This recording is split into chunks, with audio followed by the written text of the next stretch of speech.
마음을 놓치면 모든 것을 놓친다라는 제목으로 같이 말씀을 나누겠습니다. 여러분 담금질 하는 방법 아시죠? 쇠를 담금질할 때 뜨거운 불에 그 쇠를 이렇게 달굽니다. 그리고 다시 두드려서 찬물에 넣습니다. 그래서 뜨거운 불과 찬물을 왔다 갔다 하면서 쇠를 강하게 만드는 거죠. 지금 제가 설교를 하고 있는 게 이와 같다라고 여러분 보시면 됩니다. 마음을 이야기하다가 또 환경과 상황을 이야기하다가 또 마음을 이야기하다가 여러분 사실 쇠가 강해지려면 뜨거운 불과 찬물이 같이 있어야 되는 거예요. 같이 뜨거운 불도 들어가야 되고 찬물도 들어가야 돼요. 마찬가지로 우리가 강한 사람이 되려면, 믿음에 강한 사람이 되려면 우리가 우리의 마음도 잘 다루어야 되고 우리의 환경과 상황도 잘 다루어야 됩니다. 그렇게 생각하시고 오늘은 다시 또 마음으로 왔다라는 것을 여러분이 먼저 생각하시고 들으시면 되겠습니다. 바리새인들과 서기관 몇 명이 예수님께로 몰려왔습니다. 당시 예수님은 게네사레라는 곳에 계셨고 그곳에서 병자들을 치유하고 계셨습니다. 온 지방 사람들이 이 병자들을 들것에 메고 막 예수님께로 모여왔습니다. 병자가 너무너무 많이 모여왔기 때문에 예수님이 일일이 한 사람 한 사람 이렇게 고쳐줄 수가 없을 지경이었습니다. 상황이 이렇다 보니 병자들이 예수님의 옷가에라도 손을 대기를 막 원했습니다. 그래서 막 그 옷가에라도 손을 대리고 아우성이었어요. 어쨌든 뭐 그렇게 해서 옷가에 손을 댄 사람들은 고침을 받았다. 성경은 그렇게 오늘 읽었던 말씀 앞부분에 그렇게 기록이 되어져 있습니다. 한마디로 눈코 뜰 새 없이 정말 돌아가고 있는 이 야외 진료소 근데 이 야외 진료소에 바리새인들과 서기관들이 우르르 몰아닥친 거예요. 뭐 한 명도 아니고 많은 바리새인들과 서기관들이 몰아닥친 겁니다. 그들도 병을 고치고 싶었을까요? 그런 것 같지는 않습니다. 그들은 예수님과 제자들 주위를 맴돌면서 예의주시만 하고 있었습니다. 그러니까 와서 고쳐달라 하는 것도 아니고 그렇다고 해서 저 멀리 떠나는 것도 아니고 지나가는 길도 아니고 어느 정도 거리를 두고 그냥 계속해서 예의주시만 하고 있는 거예요. 무슨 사슬 탐정이라도 된 것처럼 제자들의 일거수일투족을 돋보기를 들이대고 보고 있는 거예요. 아마도 예수님 이 예루살렘 종교 지도자들이 예수님의 어떤 부분 그리고 그 제자들의 어떤 부분들을 꼬투리 잡으려고 아마 그러는 것 같아요. 종교 지도자들은 갈릴리에서 거의 뭐 폭발적인 인기몰이를 하고 있는 이 예수님이 신경에 쓰였던 것 같아요. 그래서 이들에 대해서 알아보고 잠재울 수 있는, 이들을 잠재울 수 있는, 이 폭풍을 잠재울 수 있는 어떤 대책이 필요한 거죠. 그래서 그 일을 할 수 있는 사람을 보낸 것입니다. 예수 무리의 잘잘못을 가려내고 그들을 기선제압할 수 있는 사람, 그런 사람이 필요했습니다. 이 일에 안성맞춤인 사람들이 누구일까요? 바로 바리새인들과 서기관들이었어요. 이 바리새인들과 서기관들은 사실은 거의 같은 종류의 사람이라고 보면 돼요. 그러니까 바리새인 중에 서기관들이 많았다 이렇게 보시면 되고 그 서기관들은 대부분 바리새인들이다라고 보면 됩니다.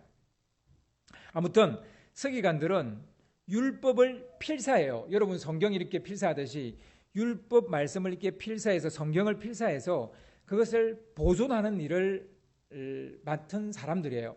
원래 일은 그겁니다. 그런데 그걸 하다 보니 자연스럽게 율법에 대해서 제일 잘 아는 사람이 되다 보니까 율법을 해석하는 일까지도 도맡아서 하게 됐어요. 더 나아가서 율법을 이렇게 해석까지 하다 보니까 이제 이 율법을 어떻게 하면 우리가 더 잘 지킬까? 그래서 더 잘 지킬 방법들을 궁리하다 보니까 각종 세칙, 세부 수칙들을 만들어내기 시작했습니다. 그리고 그것을 지키게 만들었던 것이죠. 그걸 지키도록 막 그렇게 이제 종교 지도자로서의 어떤 강요를 한 것이죠. 그러니까 원론적인 율법의 유권 해석자들이다, 이렇게 보면 되겠습니다. 이들은 예수님의 가르침을 받거나 혹은 치유를 받으려고 온 게 아니라는 것을 알 수 있죠. 예수 무리의 문제점을 찾아내서 조기에 조기 제압하려고 파견된 일종의 율법 전문가들이라는 것을 우리가 알 수 있습니다. 날로 새를 얻고 있는 이 예수 무리의 활동을 막을 명분이나 구실을 찾으라는 거예요. 사실 털어서 먼지 안 나는 사람은 없습니다. 그들의 레이더, 이 서기관들의 이 레이더에 제자들의 행동 하나가 포착이 됐어요. 제자들 중에 몇 명이 더러운 손을 씻지도 않고 그냥 떡을 먹는 것을 보았던 것입니다. 당시 장로들의 전통에 의하면 유대인들은 음식을 먹기 전에 반드시 손을 씻게 되어져 있었습니다.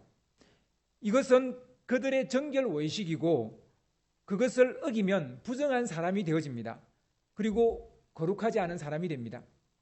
이것이 장로들이 세운 전통입니다. 바리새인들과 서기관들은 장로들의 전통이 신앙과 삶의 기준이었어요. 이 기준에서 벗어나면 틀린 것이고 잘못된 것이고 죄가 되는 것입니다. 우리는 여기서 종교가 얼마나 도금화되기 쉬운지, 이렇게 하나의 딱딱한 교리가 되기 쉬운지 알 수 있죠. 얼마나 쉽게 강압적인 모습으로, 고압적인 모습으로 변형되기 쉬운지 알 수 있죠. 자기 방식대로 하지 않으면 틀렸다고 말합니다. 자기 생각에 맞지 않으면 잘못됐다라고 말합니다. 삶의 기준이 없는 사람은 사실은 없습니다. 단지 어디에 기준을 두고 있는지가 차이가 있을 뿐이죠. 기준이 없는 사람은 없습니다. 여러분, 자녀들을 키우다 보면 우리 애는 도대체 쟤는 삶의 기준이 뭘까라고 이렇게 느껴지는 때가 있어요. 그냥 자기 마음대로 살고 있는 것 같이 보입니다. 그런데 그것 또한 기준이에요. 사실 기준이 없는 경우는 없습니다. 여러분은 삶의 기준이 무엇입니까? 배운 사람들이 여러분의 삶의 기준입니까? 권력을 쥔 사람들이 만든 법이 여러분의 삶의 기준입니까? 그것도 아니면 여러분 자신이 생각하는 그 생각이 여러분의 삶의 기준입니까? 남의 생각이 내 삶의 기준이 될 수 없듯이 사실은 우리의 생각이 우리의 삶의 기준이 될 수 없습니다. 보통 남의 생각이 아니라 내 생각을 삶의 기준으로 삼으면 이 세상 그 처세술에서는 굉장히 자기 삶을 주도적으로 사는 삶이라고 이렇게 말을 해요. 그래서 너 생각대로 살아라 이렇게 말하면 굉장히 좋은 말로 우리는 이해하고 있습니다. 뭐 틀린 말은 아니에요. 그렇지만 내 생각이 과연 옳습니까? 정말 기준이 될 만큼 내 생각이 그렇게 완벽합니까? 좋습니까? 그렇지 않거든요. 아무리 세상이 바뀌고 시대가 바뀌어도 바뀌지 않는 영원한 기준이 내 생각이 그 기준이 될 수는 없어요. 그럼 남의 생각은 그렇습니까? 배운 사람의 생각은 그렇습니까? 권력 진 사람들이 만들어 놓은 법은 그렇습니까? 그것도 아니에요. 법도 계속 개정되고 바뀌고 있어요. 아무리 세상이 바뀌고 바뀌지 않는 영원한 것, 하나님의 말씀밖에 없죠. 풀은 마르고 꽃은 시드나 하나님의 말씀은 영원하다라고 우리가 지난 주간에 이사야의 말씀을 읽으신 분들은 아실 거예요. 그죠? 이사야의 말씀 속에 말합니다. 풀은 마르고 꽃은 시드나 하나님의 말씀은 영원하다는 거예요. 그 말씀이 바로 육신이 되어 이 땅에 오신 분이 예수 그리스도죠. 그래서 예수 그리스도가 하시는 말씀이 영원한 것입니다. 우리의 삶의 기준이 될 만하다는 거죠. 여러분의 삶의 기준이 무엇입니까? 대한민국 헌법입니까? 아니면 공자왈 맹자왈입니까? 아니면 소크라테스의 말입니까? 누구의 말입니까? 여러분의 삶의 기준은 과연 누구입니까? 무엇이 여러분의 기준입니까? 바리새인들과 서기관들이 예수님께 문제 제기를 한 거죠. 5절을 보시면, 오늘 본문 말씀 5절을 보시면, 어찌하여 당신의 제자들은 장로들의 전통을 준행하지 아니하고 부정한 손으로 떡을 먹나이까? 왜 당신의 제자들은 정결외식을 지키지 않았느냐? 문제가 있는 거 아니냐? 이렇게 문제 제기를 한 겁니다. 그들의 문제 제기는 왜 당신의 제자들은 거룩해지려고 하지 않느냐, 이런 말이기도 합니다. 좋은 문제 제기는 인생의 답을 얻는 지름길이 됩니다. 문제 제기 자체가 나쁘진 않아요. 우리는 항상 문제 제기를 해야 됩니다. 좋은 질문은 답답한 상황에서 예기치 못한 길을 찾게 해줍니다. 그래서 좋은 질문, 좋은 문제 제기 필요한 것이죠. 하지만 자기만 옳다라고 생각하는 사람이 다른 사람의 생각과 행동에 대해 문제 제기를 하면 그것은 꼰대가 되는 지름길입니다. 그래서 뭐 직장이든 회사에든 혹은 집안에서든 마찬가지예요. 나는 옳고 너는 틀렸다라는 이 기본적인 자세를 가지고 대화를 한다면 꼰대가 될 수밖에 없어요. 꼰대가 안 되는 것은 가장 최신 어떤 트렌드를 따르는 게 아니에요.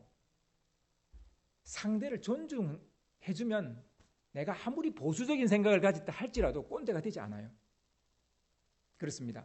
그래서 우리가 문제 제기 자체를 문제라고 생각할 게 아니라 내 생각이 옳다라고만 생각하는 그것이 문제라는 것을 우리가 생각을 해야 되겠죠.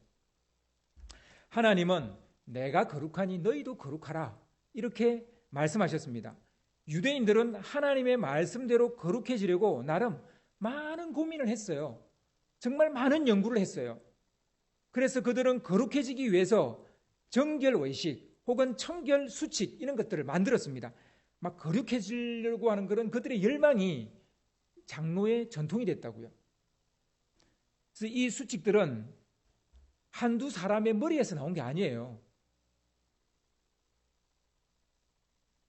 세대와 세대를 이어오면서 정말 똑똑하다는 사람들, 율법을 정말 많이 연구한 사람들의 머리에서 나온 게 장로들의 유전입니다. 장로들의 전통입니다. 이걸 우리가 우습게 보면 또 안 돼요. 그런데 말씀 깨나 안다는 사람들이 대를 이어서 연구한 그런 결과물이 바로 이것인데, 좀 더 정결해지고 청결해지기 위해 세대를 이은 노력의 결과물로 만들어진 것이 장로의 유전인데, 그 속에는 정결과 청결을 위한 구체적인 행동 수칙들이 많이 나와요.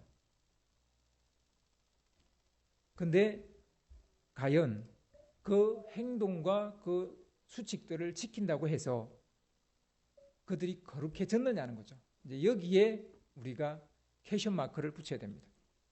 사실 서기관이나 예수님이나 기본적으로 거룩해야 한다는 거에는 생각이 똑같아요. 뭐 예수님은 거룩하지 말아야 된다 이런 생각을 가지고 계신 분이 아니에요. 예수님도 우리에게 거룩하라고 말씀하십니다. 그리고 유대인들도 당연히 거룩해야 된다는 생각을 가지고 있습니다. 생각은 다르지 않습니다. 단지 차이가 있다면 거룩해지고 정결해지는 것에 대한 그 생각의 차이가 있어요. 거룩해야 된다는 그것은 똑같은데 그 거룩해지는 방식의 차이가 있다라는 얘기입니다. 장로들이 정한 전통을 지키는 것, 그리고 그 전통 안에 여러 가지 정결법이 있는데 그것을 지키는 것이 바리새인들과 서기관들이 생각하는 정결법이고 그들이 생각하는 거룩을 유지하는 방법입니다. 그 중에서 딱 하나가 이제 걸린 거죠, 제자들이. 그래서 제자들이 손을 씻지 않은 것, 이것은 정결 예법에 어긋난 것입니다. 반드시 손을 씻고 떡을 먹어야 되는데 손을 안 씻고 먹은 것이 정결 예식에 어긋난 것이죠. 그래서 바리새인들과 서기관들이 볼 때 제자들은 부정한 사람들이 되는 것입니다. 근데 그걸 보고도 소위 랍비라는 이름을 듣고 선생님이라는 이름을 듣고 있는 예수님이 아무 말도 하지 않으니까 이 예수님은 거짓 성생인 거죠. 그러니까 거짓 성생인 거죠. 이제 이런 논리를 펴려고 하는 것입니다. 그러나 거룩을 유지하는 예수님의 생각은 그들과 많이 다릅니다. 결론적으로 말하면 바리새인들과 서기관들은 하나님의 계명은 버리고 사람의 전통을 지키려고 했다라는 것입니다. 그리고 예수님은 그들이 장로의 전통을 지키기 위해 하나님의 계명을 저버렸다, 이렇게 말씀하십니다. 그러니까 거룩 그 자체를 문제 삼는 것이 아니라 그들이 만든, 즉 장로의 전통을 지키려고 율법을 버렸다는 거예요. 말씀을 버렸다는 거예요. 어째서 이런 시각의 차이가 생기게 되어졌을까요? 예수님은 이사야 29장 13절 말씀을 이 바리새인들과 서기관들에게 이야기를 해줍니다. 서기관들은요, 성경에 능통한 사람들이기 때문에 예수님이 내가 이사야 29장 13절을 말하겠다 이렇게 말씀하신 게 아니에요. 그냥 그 내용을 쭉 읽은 거예요. 그런데 그 사람들은 능통하기 때문에 이게 이사야서에 나오는 말씀이라는 걸 대번에 알아봤습니다. 뭐라고 기록되어져 있냐면, 주께서 이러시 죄송합니다.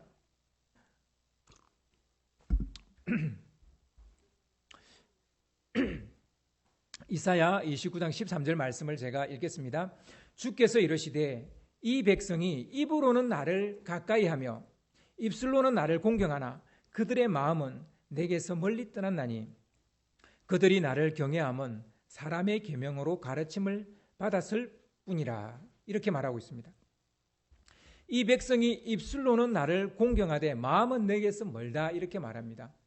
그들이 말하는 장로의 전통은 그들은 열심히 지키는데 사실 하나님을 사랑하지는 않는다는 거예요. 그냥 종교 외식 그리고 정결 외식만 지키고 있다, 이런 얘기가 되는 것입니다. 예수님이 볼 때 제자들이 문제가 아니라 바리새인과 서기관들이 문제라는 거예요. 그럼 그들의 문제가 무엇입니까? 마음이 문제라는 거예요. 그들은 마음을 놓치고 있었던 겁니다. 마음을 놓치면 전부를 놓친 것이라는 거예요. 이는 진심으로 하는 것과 건성으로 하는 것과의 차이와 같은 거예요. 본질적인 것은 놓치고 껍데기만 붙잡고 있는 것이다라는 것이죠.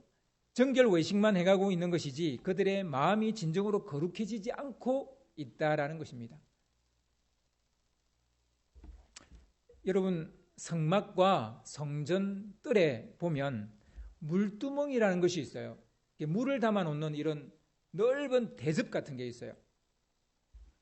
제사장이 성소에 들어가기 전에 바로 이 물두멍에서 손을 씻고 들어가게 되어져 있습니다. 성소에 들어가려면 거룩해야 되기 때문입니다. 만약 거룩하지 않으면 성소에서 죽을 수도 있어요. 그래서 손을 씻고 들어갔습니다. 그럼 손만 씻고 들어가면 여러분 거룩해집니까? 손만 이렇게 씻고 들어가면 거룩해집니까? 그렇지 않습니다. 따라서 이것은 다분히 상징적인 행동이에요. 손을 씻어서 거룩해지는 것이 아니라 주의 말씀에 순종함으로 깨끗함을 입는 거예요. 그렇게 하라고 했기 때문에 그 말씀에 손을 씻고 들어갈 때 거룩해지는 것이지 손을 씻었기 때문에 거룩해지는 게 아니라는 거예요. 이 차이를 여러분 아셔야 됩니다. 물두멍 물이 제사장의 죄를 씻어주는 것이 아니라 그들이 하나님이 하라고 하는 대로 순종을 했기 때문에 깨끗해진단 말입니다. 이거 이해하시겠습니까?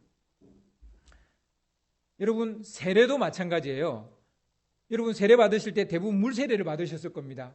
물론 성령 세례는 개인적으로 받으시니까 그거는 여러분 각자의 문제고, 대부분 교회에서 내가 예수님을 믿는다는 그 증거로 물 세례를 받으셨을 거예요. 그죠?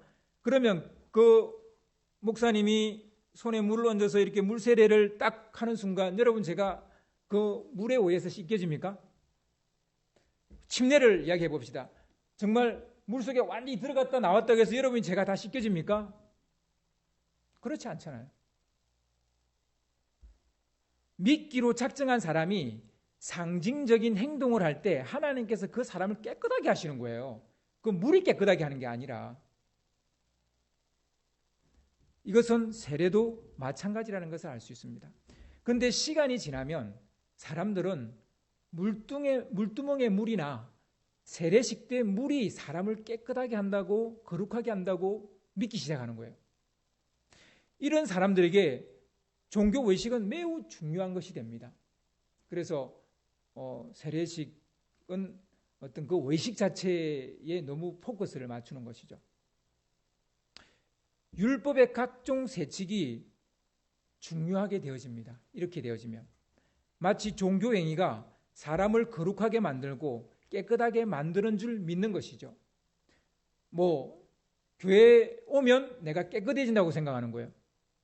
교회 와서 깨끗해진 게 아니라 교회 와서 내가 죄를 고백하니까 깨끗해지는 거예요. 그럼 집에서 죄를 고백하면 깨끗 안 해지나요?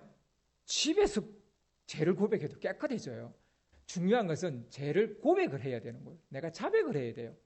그리고 주님께서 주의 보혈로 씻어 주셔야 돼요. 마치 종교 행위가 사람을 거룩하게 만들고 깨끗하게 만드는 줄 그들은 믿게 되는 거죠. 이것이 주객이 전도된 것이다, 이렇게 말하는 것입니다. 본질은 잃고 껍데기만 남아있는 것이죠. 초심은 잃고 형식만 남아있는 것이죠. 이것을 두고 성경은 외식이라고 말을 합니다.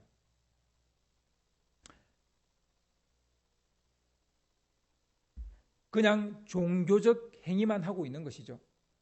종교 활동은 하고 있지만 그것의 본래적 의도와 의미가 그 속에 없는 것입니다. 우리가 종교 활동 자체를 하지 말라는 얘기를 하는 것도 아니에요. 종교 활동을 하는데 그 종교 활동의 본래적 목적과 의도와 의미가 있다라는 거예요. 그것이 쏙 빠져버린 종교 외식만 남아있는 그것이 문제라는 것을, 이것을 외식이다, 위선이다, 이렇게 말하는 겁니다. 그러나 우리가 분명히 알아야 할 것은 형식이 필요 없다고 말씀하신 것이 아니라는 거예요. 종교 외식이 필요 없다, 이런 말씀이 아닙니다. 그래서 어떤 분들은 이 말씀을 읽으면서 종교 활동은 아무 의미가 없다라고 말합니다. 그냥 내 마음만 잘 지키면 된다, 이렇게 말합니다. 그것 또한 바르지 않습니다. 우리가 물을 마시려고 하면 컵이나 그릇에 물을 담아서 마십니다. 그죠? 우리의 목마름을 해결해 주는 것은 물이지 그릇입니까? 내가 그릇을 와작와작 씹어 먹어서 내 목마름이 해결되는 게 아니잖아요. 물을 마셔야 되잖아요. 그렇지만 물을 마시려면 그릇이라는 형식이 필요합니다. 내가 회개를 하려면 가만히 있는데 그냥 탁 회개가 되나요? 와서 기도를 하고 내 자신을 돌아보고 그리고 하나님께 찬송을 하고 말씀을 읽다 보면 내가 죄인이라는 게 느껴지는 거예요. 그래서 이 예배라는 형식이 필요한 거예요. 예배라는 활동이 필요한 거예요. 이것은 나를 돌아볼 수 있도록 만드는 하나의 틀인 거예요.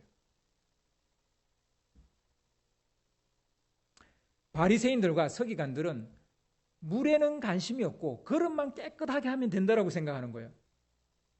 물은 정말 똥물인데 그릇만 깨끗하게 닦아 놓는다고 해서 우리가 물을 마실 수 있습니까?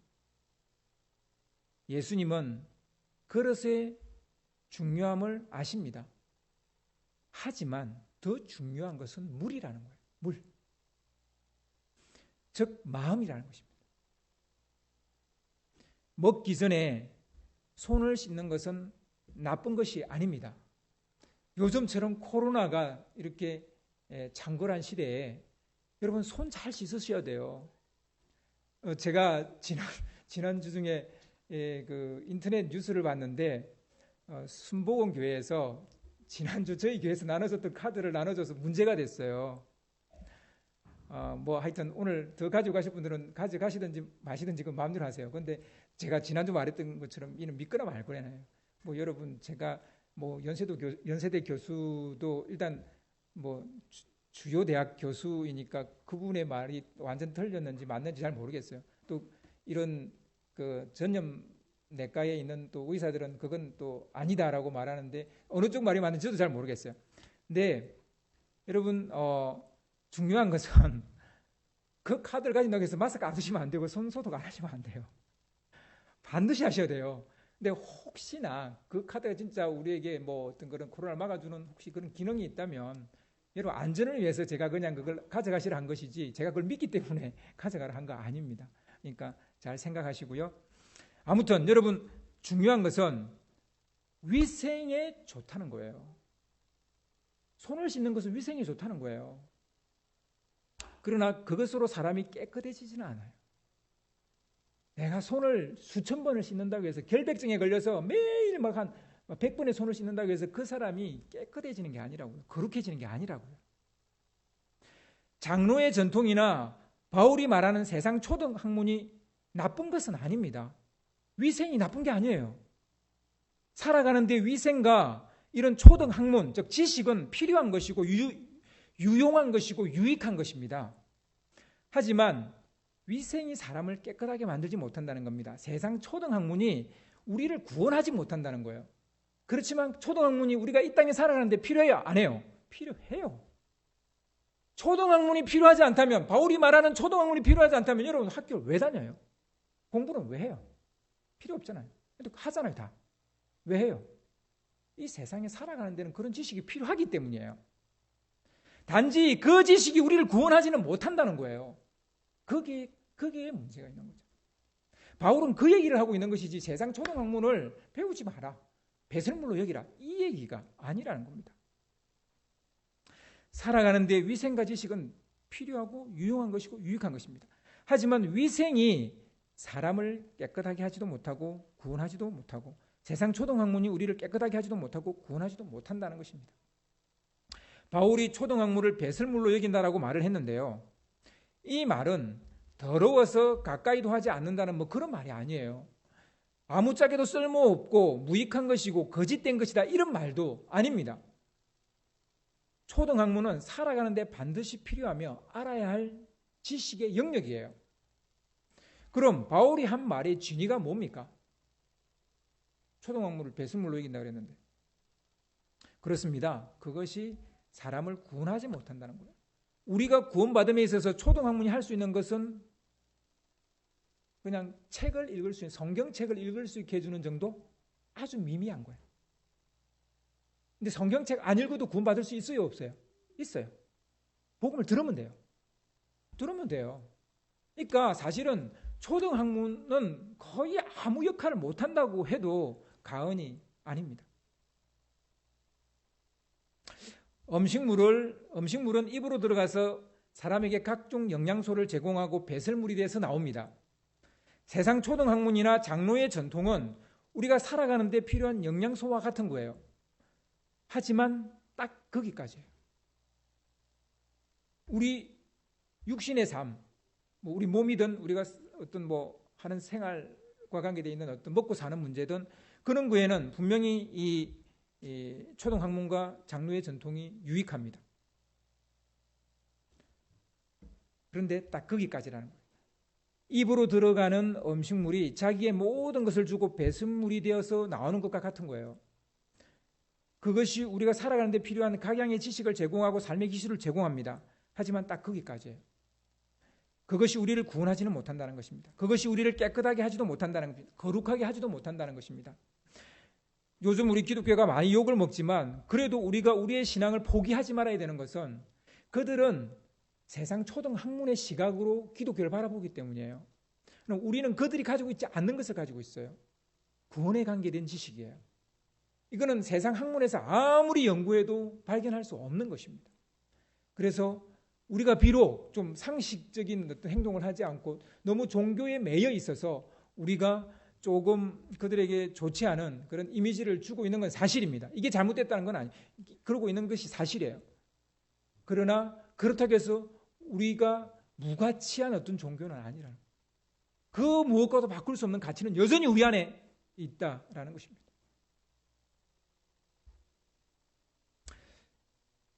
우리의 영으로 들어가는 복음의 말씀은 우리의 영혼을 살리고 영원히 우리 안에 머뭅니다. 하지만 음식물이나 초등학문이나 장로의 전통이나 이런 것들은 우리를 유익하기는 하지만 그냥 배설물로 나옵니다. 그래서 이런 차이가 있는 것이죠. 하나님이 말씀하시는 정결, 청결, 거룩은 몸의 정결, 청결, 거룩을 의미하지 않습니다. 먹고 마시는 거로 우리의 몸이 더러워지는 것이 아닙니다. 물론 잘못 먹으면 배탈 날 수 있어요. 아플 수 있어요. 그러나 그것이 우리가 더러워진 건 아닙니다. 들어가는 것이 사람을 더럽히는 것이 아니라 사실은 사람 안에서 나오는 것이 더러운 것이다라고 말합니다. 이 시각이 바로 예수님과 서기관들 시각의 차이입니다.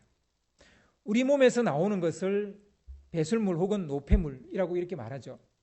이런 것은 뭐 좋지 않습니다. 근데 주님이 지금 우리 안에서 나온다고 하는 것은 이런 배설물이나 노폐물을 말하는 게 아니에요. 우리 마음에서 나오는 것을 말하고 있는 겁니다. 주님이 말씀하시는 것은 몸에서 나오는 것이 아닙니다. 마음에서 나오는 것입니다. 악한 생각, 살인, 간음과 음란, 도둑질, 거짓 증언, 비방, 탐욕, 악독, 속임, 음탕, 질투, 교만, 우매 등등 이런 것들이 마음에서 나온다는 것입니다. 사람을 이해하는 것은 크게 두 가지입니다. 하나는 성악설, 하나는 성선설, 이렇게 두 가지가 있어요. 그럼 우리 기독교는 어느 쪽입니까? 태어날 때부터 악했습니까? 아니면 사람이 태어날 때는 선하게 태어났는데 악해진 것입니까? 사실 이 두 가지 다라고 말해야 됩니다. 사람은 선악과를 따먹기 전에, 즉 죄를 짓기 전에는 성선설이 맞아요. 우리는 깨끗하게 거룩하게 태어난 게 맞아요. 거룩하게 창조된 게 맞아요. 그러나 죄를 짓고 타락한 이유는 우리는 죄 중에서 태어납니다. 그리고 죄 중에서 태어나서 계속 죄를 짓습니다. 그래서 사실 현재 우리의 모습은 성선설이 아니라 성악설에 가깝습니다. 사람 안에 사람을 더럽게 하는 것들이 있습니다. 우리가 죄 중에 태어났기 때문에 우리 안에 이미 죄가 있습니다. 뭐 심리학자들의 연구 결과에도 나와 있습니다. 정말 태어난 지 얼마 되지 않은 아이들이요, 우리가 흔히 말하는 이런 방금 제가 읽어드렸던 거 있죠. 뭐 악한 생각, 살인, 뭐 하여튼 이런 걸 다를 표현하지는 않지만 그 중에 보면 이런 악한 어떤 것을 아이들이 한다라는 것을 증명을 해냈습니다.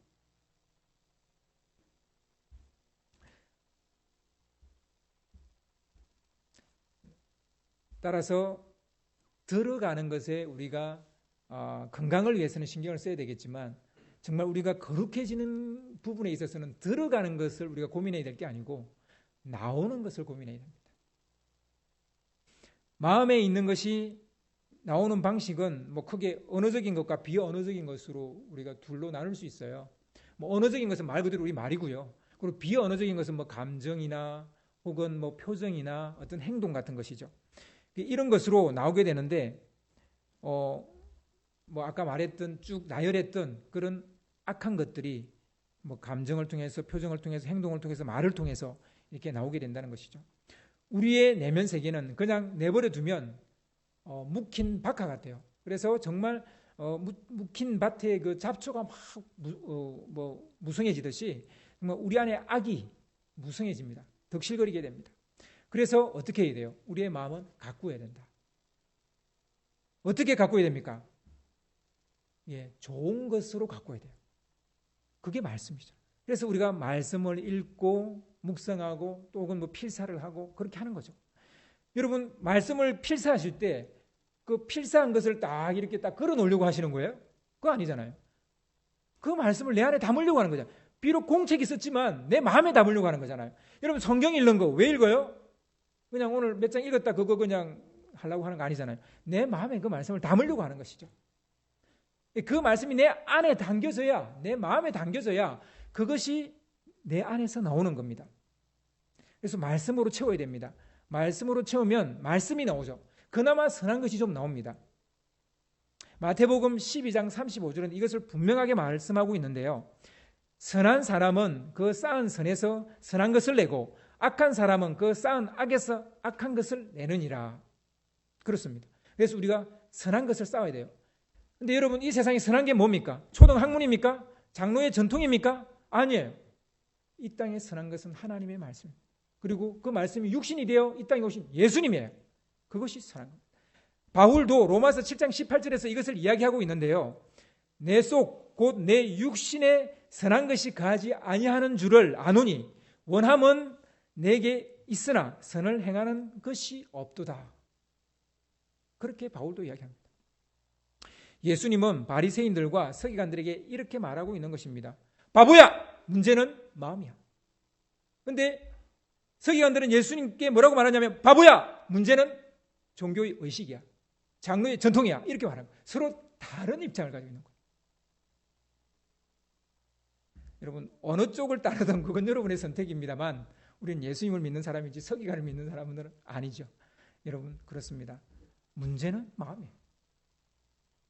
장로들이 세운 전통을 지킨다고 깨끗해지고 정결해지고 거룩해지는 것이 아니라는 겁니다.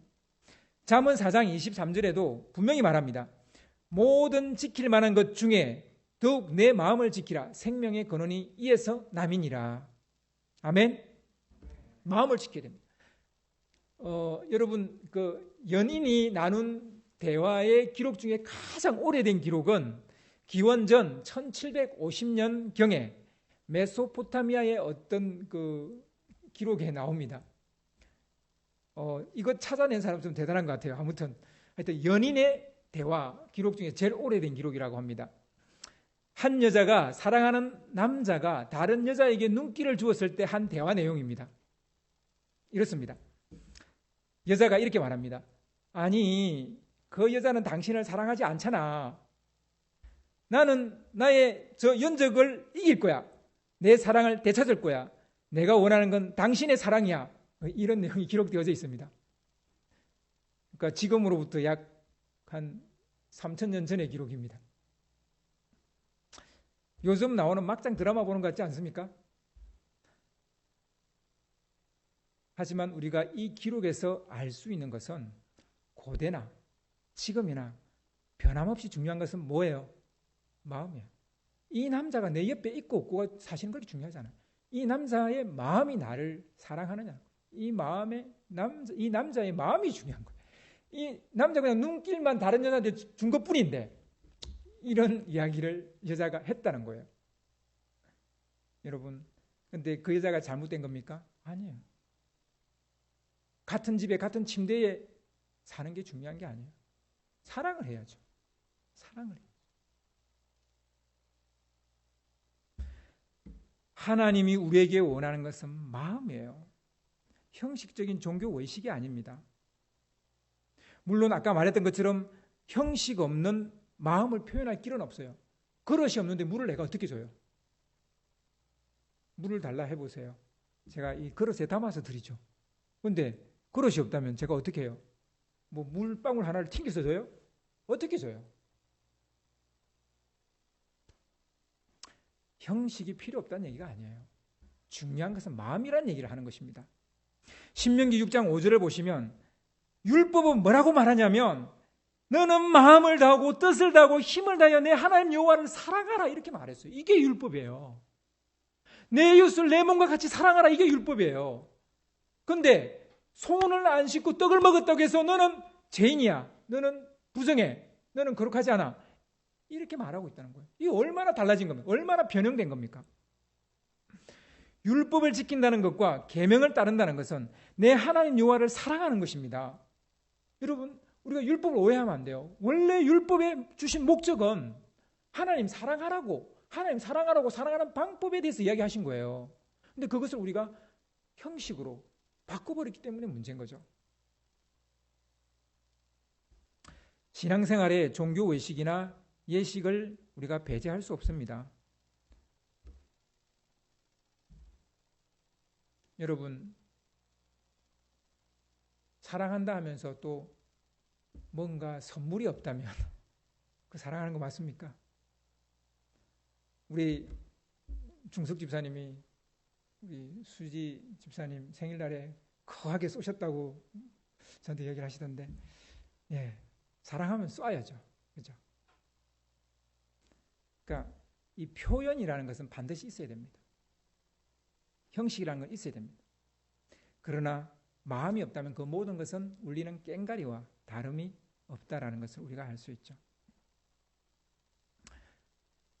물을 그릇에 담아야 하는 것과 같습니다. 하지만 그릇 안에 물이 없다면 그 그릇은 아무 쓸모가 없는 거예요. 사랑은 관계입니다. 여러분, 기독교는 관계예요. 결혼식을 했다고 해서 부부가 된 것이 아니라 사랑을 해야 부부가 되는 것입니다. 신앙은 관계예요.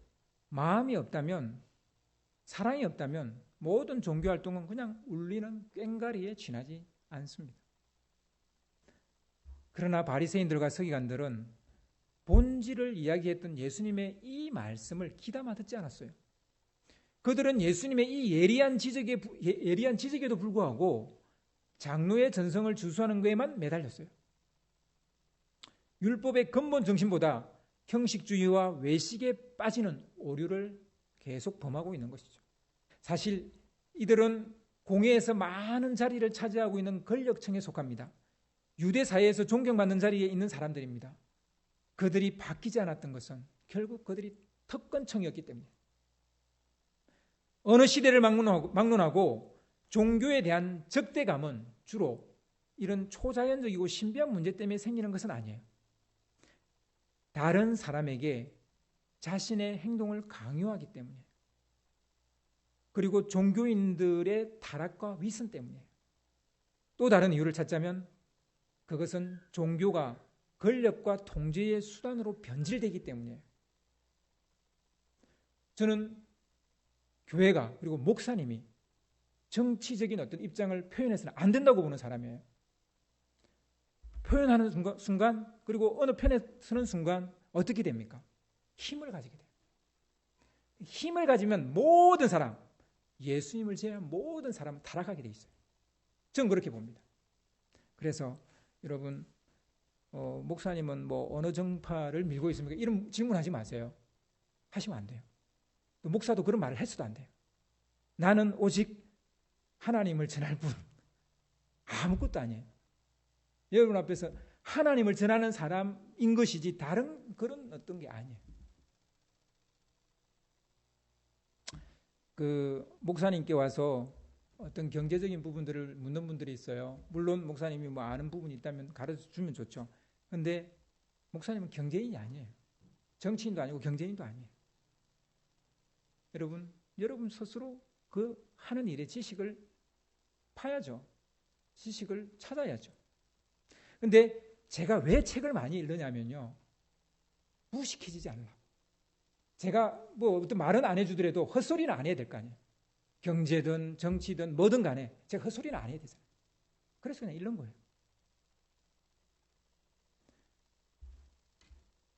예수님이 말씀하신 것과는 완전히 다른 모습으로 변형되어 버렸어요.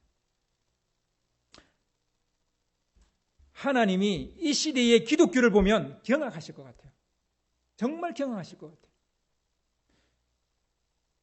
하나님이 처음 원하시는 그 모습, 그리고 하나님이 이스라엘 백성들을 애굽에서 출애굽하면서 원했던 그 모습, 그리고 예수님이 이 땅에 오셔서 십자가를 지시면서 정말 원했던 바로 그 교회의 모습, 그게 아니라 완전히 변형되어 버렸어요. 어제 어떤 집사님이 저한테 오셔서 목사님, 이 코로나가 하나님이 보내신 것일까요? 라고 묻더라고요. 여러분, 하나님 보내신 것 같아요? 사람이 보낸 것 같아요? 우리가 그냥 잘못해서 일어난 일이에요? 하나님 보내신 거예요? 전 둘 다라고 봅니다. 우리가 잘못했기 때문이에요. 그렇지만 이 세상에 일어나는 일들 중에서 하나님의 허락이 없이 일어나는 일은 없어요.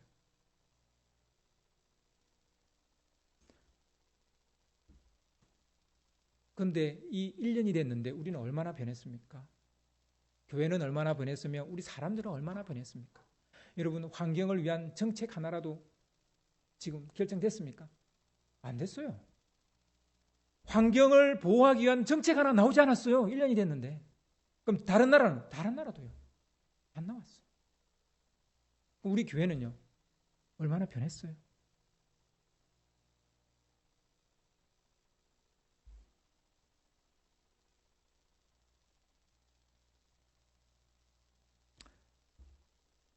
예수님은 단 한 번도 권력의 자리에 서신 적도 없으시고, 그리고 말씀으로, 당신이 전하는 그 말씀으로 사람을 통제하려고도 하지 않았어요. 믿으면 따르고 안 믿으면 그냥 안 따르는 거예요. 그들을 조절하지 않았어요. 조정하지 않았어요. 예수님은. 근데 이 시대의 교회는 자꾸 세상을 조정하려고 그래요. 목사님은 성도들을 조정하려고 그래요. 이거는 잘못된 거예요. 말씀을 듣고 여러분이 결정하셔야 돼요. 어떻게 살지는.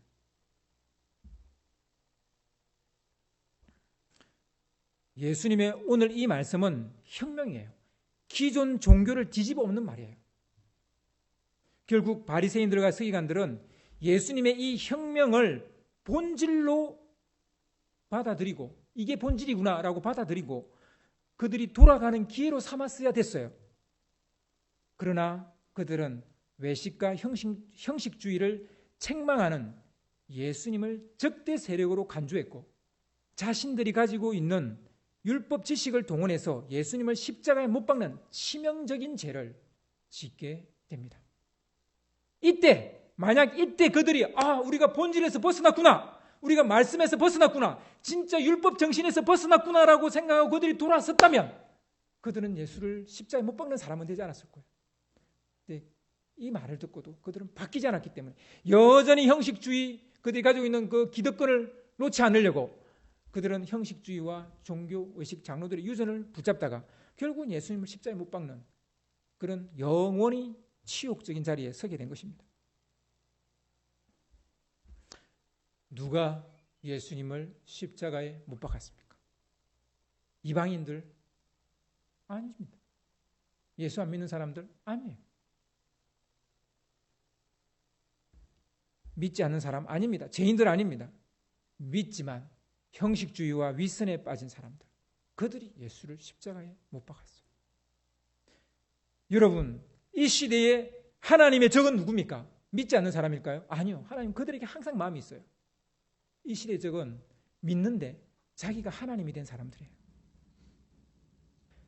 하나님을 믿는다면서 자기 것을 전하는 사람들이에요. 그 사람이 하나님의 적이에요. 성경은 계속 그걸 이야기하고 있어요. 하나님의 마음을 가리는 자들이고 하나님을 거스르는 자들이 바로 이들입니다.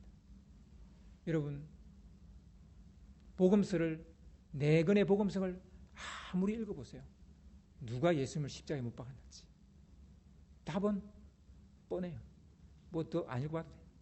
여러분, 이 말씀을 마음에 두시고 여러분 좀 더 본질적인 신앙인이 되실 수 있기를 바랍니다.